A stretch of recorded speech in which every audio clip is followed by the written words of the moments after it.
Welcome to this short video which outlines our proposal to transform Carrington Moss into a carbon and biodiversity bank for the benefit of current and future generations of people, wildlife and plants.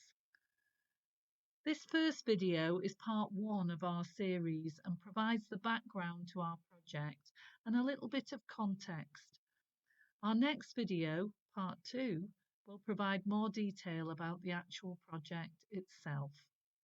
Whilst making up just 3% of the world's land area, peat moss environments lock up 55 billion tonnes of carbon. That's more than all the world's forests combined.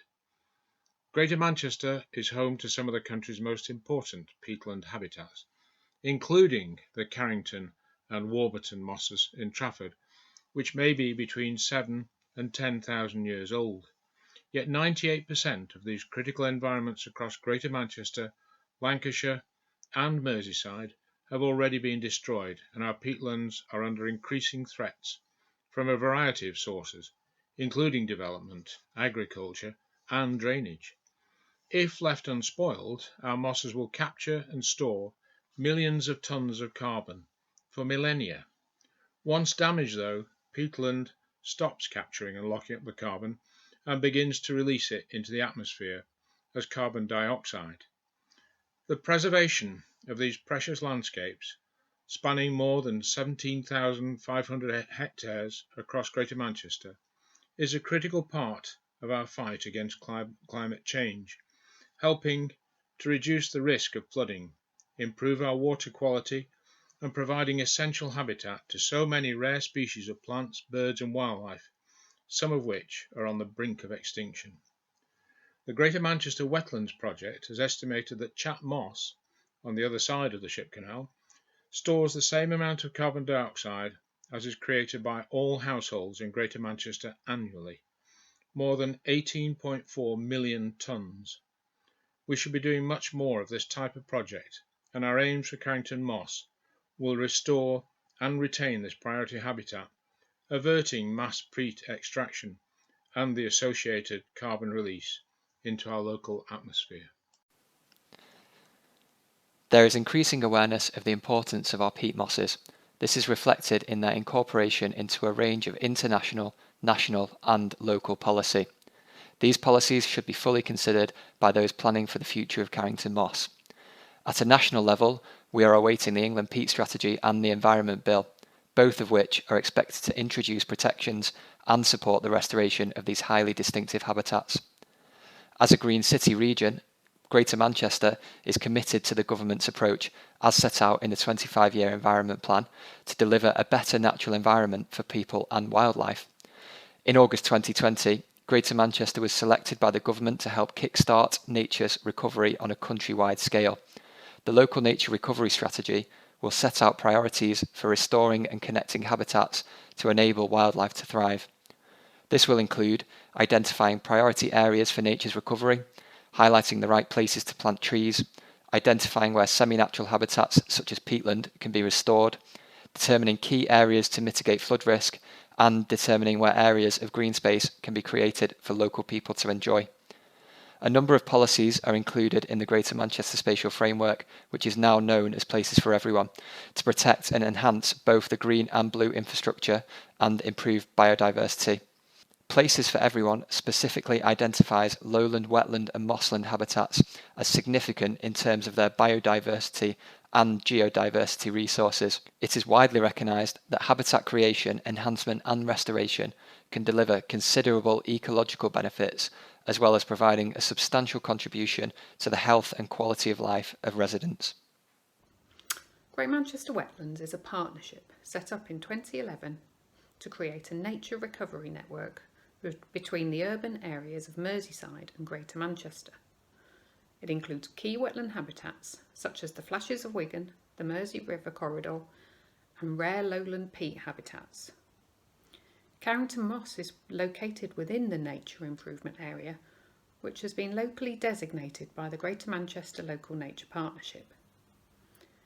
The GM Wetlands Partnership is now working on plans to deliver further improvements based on ecological network modelling and aligning with local nature recovery strategies.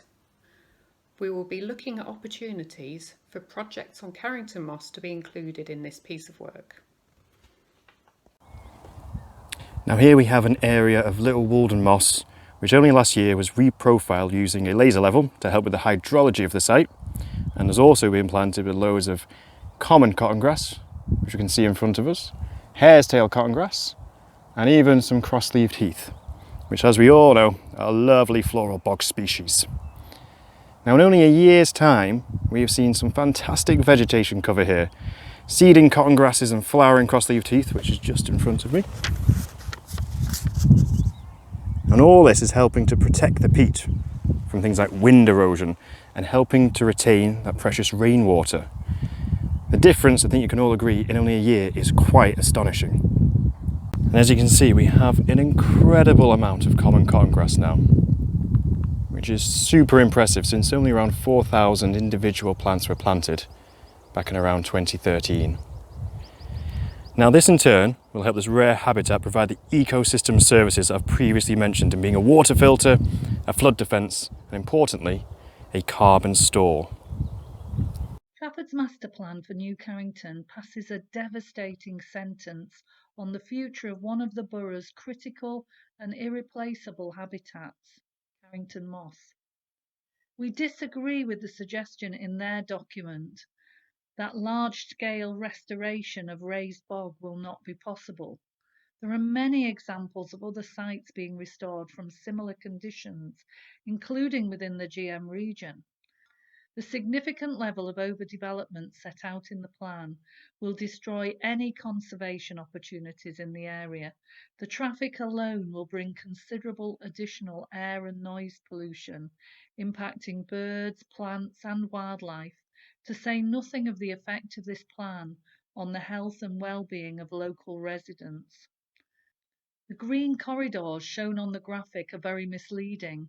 That large green space between Sale West and Carrington features United Utilities Works, a solar farm, Manchester United's training grounds, 2 riding centres, a farmhouse, a large National Grid site, Sale Sharks training grounds and Sale Rugby FC's training grounds, not to mention the authority's plan to put a major road across this important green infrastructure.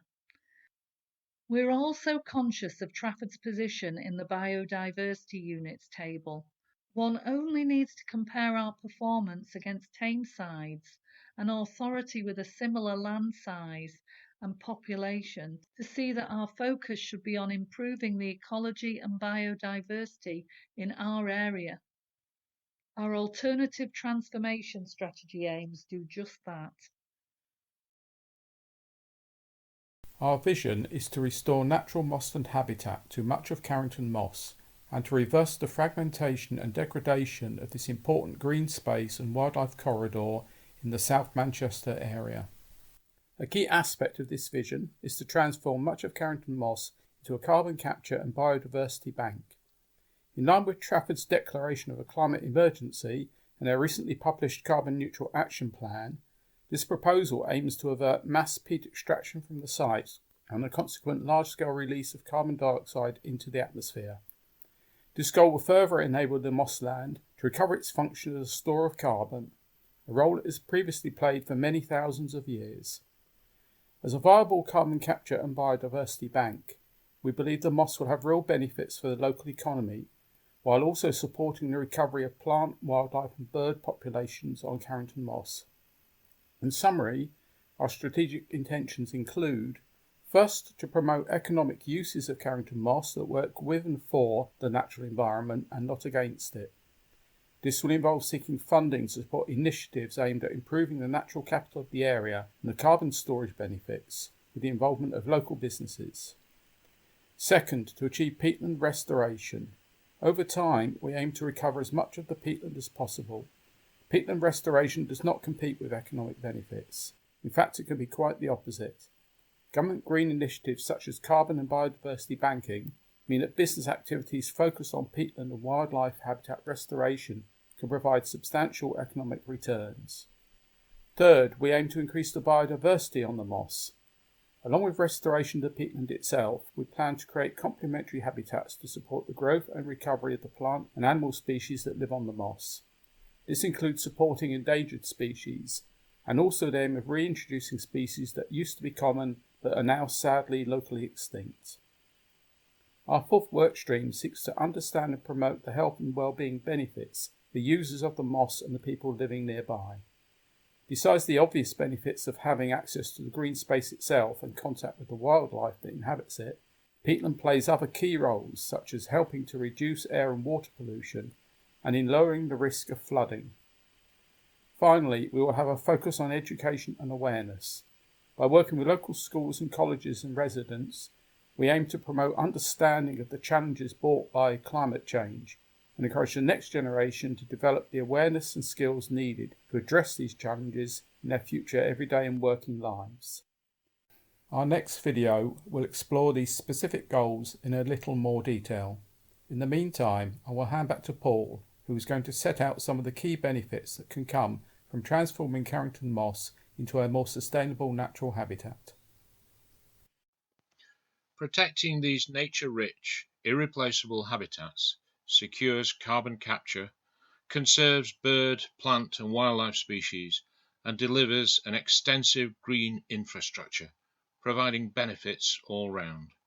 Our strategy will strongly support Trafford to achieve its carbon neutral objectives and is both consistent with, and we believe, an essential part of their declaration of a climate emergency.